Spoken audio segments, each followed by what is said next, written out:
Je dirige au sein de la Maison Jean Vilar à Avignon, je dirige l'association Jean Vilar, qui est en charge du fonds Jean Vilar, c'est-à-dire, qu'est-ce qu'un fonds? C'est évidemment, c'est une collection d'objets, d'écrits, qui, puisqu'on parle de Jean Vilar, réunissent toute la mémoire de cet homme, créateur du Festival d'Avignon et directeur du Théâtre national populaire. Dès la première année, c'est-à-dire dès septembre 1951, eh bien c'était parce que le théâtre n'appartienne pas aux classes privilégiées, si l'on veut seulement, pour être clair, aux gens seulement riches ou qui ont du temps pour aller au théâtre, mais nous devions être, et nous avons fait tous les efforts pour que ce théâtre national populaire soit le théâtre des classes laborieuses, le théâtre de ceux qui travaillent et dont les gains de vie sont extrêmement modestes.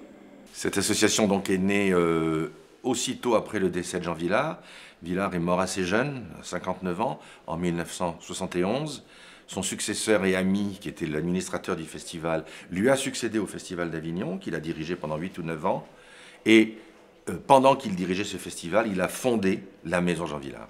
Il y a 2 saisons dans la Maison Jean Vilar. Il y a une saison d'hiver et une saison d'été. Alors l'hiver, c'est une action permanente. Actuellement, c'est une exposition sur l'histoire du Festival d'Avignon. On essaie comme ça de faire découvrir des univers du spectacle du point de vue national et international et même mondial. Avec une constante qui est la présence de Jean Vilar et de l'histoire du Festival d'Avignon, évidemment, qui est notre dénominateur permanent. Je dirais en tout cas tout au long de l'année, nous avons une activité éditoriale, c'est-à-dire des publications.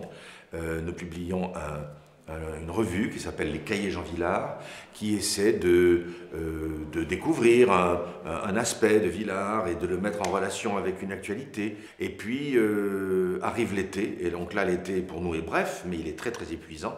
Il porte sur le mois de juillet, et nous sommes évidemment en compagnonnage très étroit avec le festival. Et nous faisons des débats donc dans ce qui s'appelle la calade, c'est-à-dire la cour d'entrée de la maison. Cependant que dans un jardin qui nous est attenant, nous avons, dans le jardin, nous proposons des actes un peu plus artistiques. Cette maison tient parce qu'il y a donc une association soutenue par le ministère de la Culture, du point de vue financier. Cet établissement est chauffé, éclairé, avec des agents municipaux mis à disposition pour nous aider dans nos activités. Et le troisième partenaire, c'est la Bibliothèque nationale de France, qui collationne année après année la mémoire du festival d'aujourd'hui. Vilar disait une chose très, très simple, il disait « J'ai fait pour mon époque le théâtre de mon temps ». Nous aussi, on fait la Maison Jean Vilar de notre temps, et j'espère qu'elle continuera longtemps avec d'autres spectateurs, d'autres usagers dans l'avenir. Toute grandeur est composée, certes, de choses claires, de choses obscures, mais conçues, écrites, dirigées, consciemment ou non, par un sens artisanal de l'œuvre à construire. Et il me semble qu'il y a, et qu'il y aura toujours, une liaison existante entre cet artisan que sait être toujours le poète dramatique et cet artisan qui est toujours un spectateur appartenant aux classes populaires.